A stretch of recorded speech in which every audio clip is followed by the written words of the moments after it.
तो अभी हम कर रहे हैं sliding window max. You are given an array of integer and you are asked to calculate the max of each window. MEX max की spelling MEX आती है कि MEX आती है, पता नहीं। विंडो ऑफ के element from left to right, the max is the smallest non-negative integer that does not appear in the array. For example, max for 314305 is 2. Okay. अच्छा अच्छा अच्छा, समझ गया।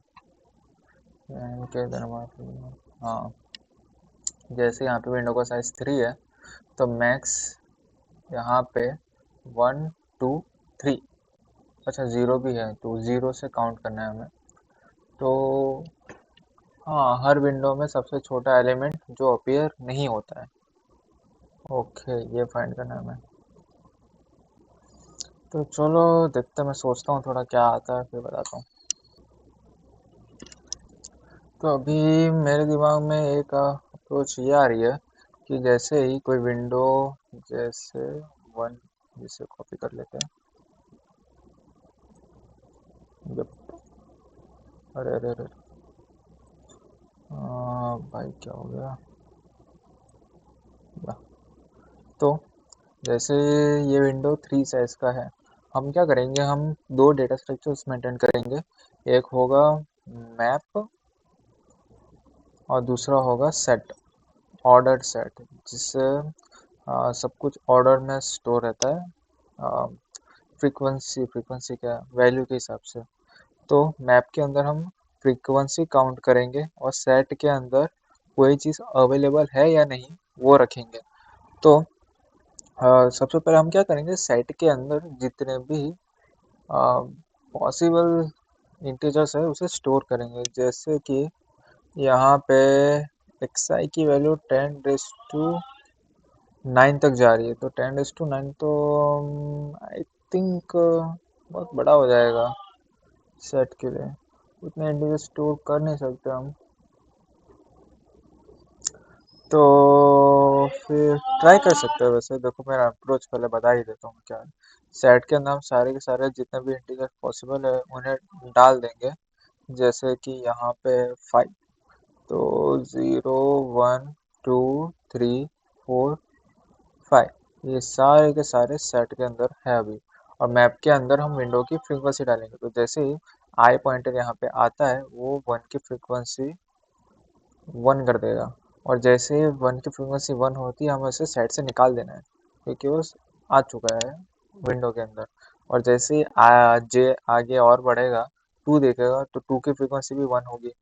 तो 1 हुई, इसकी फ्रीक्वेंसी 1 हुई, तो इससे भी काटो यहाँ से। और जे वापस यहाँ आएगा क्योंकि विंडो अभी तक पूरा नहीं हुआ है। 1 की फ्रीक्वेंसी कट होकर 2 हो चुकी है, तो पहले से ही 1 था तो उससे निकाल ही गया है। तो जैसे ही विंडो फुल हो जाती है, मतलब जो विंडो की साइज दे रही है हमें वो बन जाती है, तो हम चेक करेंगे सेट के अंदर कि सबसे छोटा एलिमेंट कौन सा है, जो कि है 0। तो इसका आंसर होगा 0। हम सेट के अंदर चेक कर लेंगे कि सबसे छोटा एलिमेंट अवेलेबल कौन सा है, तो उससे हमें पता चल जाएगा कि अभी इस विंडो का स्मॉलेस्ट मैक्स कौन सा है, जो कि होगा 0। जैसे ही हम जे को यहाँ रखेंगे, देखेंगे कि 0 की फ्रीक्वेंसी नहीं, पहले हमें इसे निकालना भी तो पड़ेगा। तो 1 आई यहाँ पे होगा, क्योंकि आई आगे बढ़ेगा क्योंकि विंडो की साइज 3 है ना कि 4। अगर जो यहाँ पे आया तो पहले आई 1 को निकालना पड़ेगा। तो एम फ्रीक्वेंसी क्या थी, 1 की 2 थी ना, तो 2 कट के 1 हो जाएगी। और 1 फिर भी 0 से ज़्यादा है तो वो अभी भी सेट के अंदर जाएगा नहीं। अगर 0 होती इसकी फ्रीक्वेंसी तो मैं इसे सेट के अंदर वापस डालना पड़ता। और जे जैसे आगे बढ़ता है यहाँ पे सेकेंड विंडो के लिए 0 देखता है और 0 की फ्रीक्वेंसी भी कर देता है 1। और 1 जैसे ही करता है, देखता है इसकी फ्रीक्वेंसी 0 से ज़्यादा है तो 0 को भी यहाँ से निकाल देता है। और अभी हमारे विंडो में 2, देखो 2 भी है, हाँ यहाँ पे 2 की फ्रीक्वेंसी 1 है, क्योंकि ये यहाँ पे है आई। एक सेकंड में इसको हटा देता हूँ। अरे यार,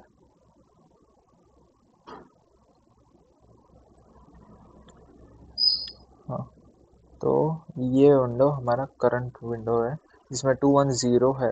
और जैसे विंडो पूरा हो चुका है, हम क्या करेंगे, सेट के अंदर वापस से चेक करेंगे कि लेफ्ट मोस्ट एलिमेंट कौन सा है, जो इस केस में होगा 3।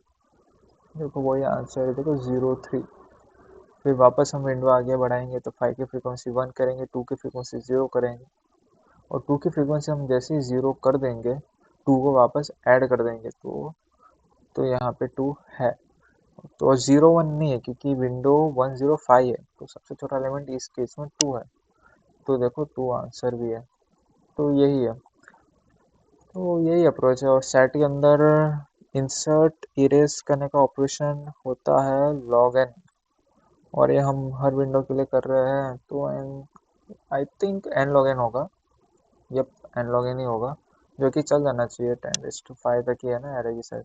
दिक्कत एक ही आएगी कि 10⁹ तक हम इंटीजर्स स्टोर कर सकते हैं कि नहीं सेट के अंदर इतने सारे। आई डोंट थिंक कर सकते, बहुत ज़्यादा टाइम चला जाएगा। मैं कोई एफिशिएंट तरीका सोचता हूँ, पर ये अप्रोच है जो काम करनी तो चाहिए अच्छे से, करेगी। पर दिक्कत तो टाइम का ही है और स्पेस कॉम्प्लेक्सिटी का भी है कि सेट इतना स्टोर कर भी पाएगा कि नहीं, ये बहुत ज़्यादा है। तो इसके बारे में सोचता हूँ, अभी तो यही अप्रोच आया तो मैंने बता दी, तो देखते हैं। तो मेरे को एक ऑप्टिमाइजेशन सोचा है मैंने, क्योंकि 10⁹ हम सेट में तो डाल नहीं पाएंगे, एम ही आ जाएगा। तो एक चीज़ हम ये कर सकते हैं कि अगर आप ध्यान से देखो कि एरे मैक्सिमम 2 × 10⁵ तक ही जाएगा, यानी कि इससे ज़्यादा इंटीजर्स इसके अंदर होंगे नहीं एक बार के अंदर। यानी कि 10⁹ इन टोटल एक साथ पॉसिबल हो ही नहीं सकते, यानी कि एक छोटा एलिमेंट हमेशा एग्जिस्ट करेगा ही करेगा, जो कि 10⁵ के अंदर आएगा। जैसे कि एग्जांपल दूं मैं इस केस में, कि इस केस में जो सबसे छोटा एलिमेंट अवेलेबल नहीं है, वही हमारा मैक्सिमम, और क्या कहते हैं हम, मैक्स टू मैक्स वो वहाँ तक ही जाएगा। जैसे कि सबसे देखो यहाँ पे 0 है, इस पूरे एरे की बात कर रहा हूँ, 1 है, 2 है, 3 नहीं है। तो अगर हम पूरा का पूरा सब एरे, पूरे के पूरे एरे को ही एक विंडो की तरह ट्रीट करें, तो आंसर हमारा 3 आएगा। यानी कि हमें 3 से ऊपर जाने की ज़रूरत ही नहीं है। मैं ये कह रहा था कि अगर हम पूरे के पूरे एरे को ही विंडो कंसिडर करें तो हमारा आंसर 3 आएगा। यानी कि कोई भी सब एरे लो, उसके अंदर एटलीस्ट 3 तो हो ही सकता है। मतलब कोई भी विंडो लो तो उसके अंदर 3 तो आंसर हो ही सकता है, उससे छोटा भी पॉसिबल है। यानी कि हमें तो बस इतने ही इंटीजर सेट के अंदर डालने हैं जो 3 तक हो, यानी कि पूरा एरे को सेटिस्फाई करे, उसके ज़्यादा डालने की ज़रूरत नहीं है। देखो अगर हम सिर्फ इतने एरे के लिए 10⁹ सेट के अंदर डालें तो टाइम भी बहुत जाएगा और स्पेस भी बहुत जाएगा। लेकिन अगर हम कैलकुलेट कर ले कि पूरे विंडो के लिए आंसर 3 तक ही जाएगा, उसके ऊपर तक 10⁹ तक जाने की ज़रूरत नहीं है, तो हम क्या करेंगे, सेट के अंदर 0 डालेंगे, 1 डालेंगे, 2 डालेंगे, 3 डालेंगे बस। तो जैसे एक विंडो आया 1 2, तो उसको सेट से निकाल दो, देखो क्या है 0। अभी जैसे ही आगे बढ़ता है तो 0 भी कट हो जाएगा और बचेगा सिर्फ 3। और हर बार आंसर 3 ही आएगा जब ये दो नहीं होंगे तो। जैसे अगर मैं विंडो आगे बढ़ाई 2 1 0, तो आंसर 3 आएगा। 1 0 5 तो आंसर 2 आएगा क्योंकि 2 भी अंदर जा चुका है।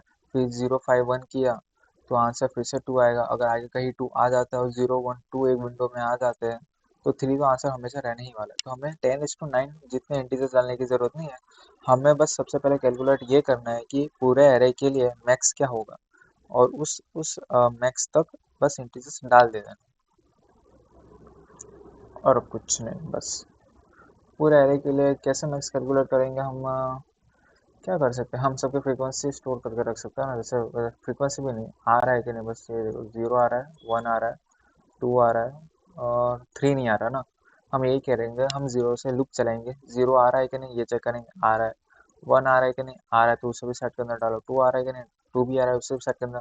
3 नहीं आ रहा है तो 3 को सेट के अंदर डालो और उधर ही ब्रेक कर जाओ, क्योंकि 3 अगर नहीं आ रहा है तो वो पूरे एरे का मैक्स होगा। तो बस हमें उसके ज़्यादा आगे जाने की ज़रूरत नहीं है, हमें बस 0 1 2 3 की ज़रूरत है इस, क्या कहते हैं, इस एरे के लिए। 10⁹ तक जाने की ज़रूरत ही नहीं है, बहुत ज़्यादा हो जाएगा।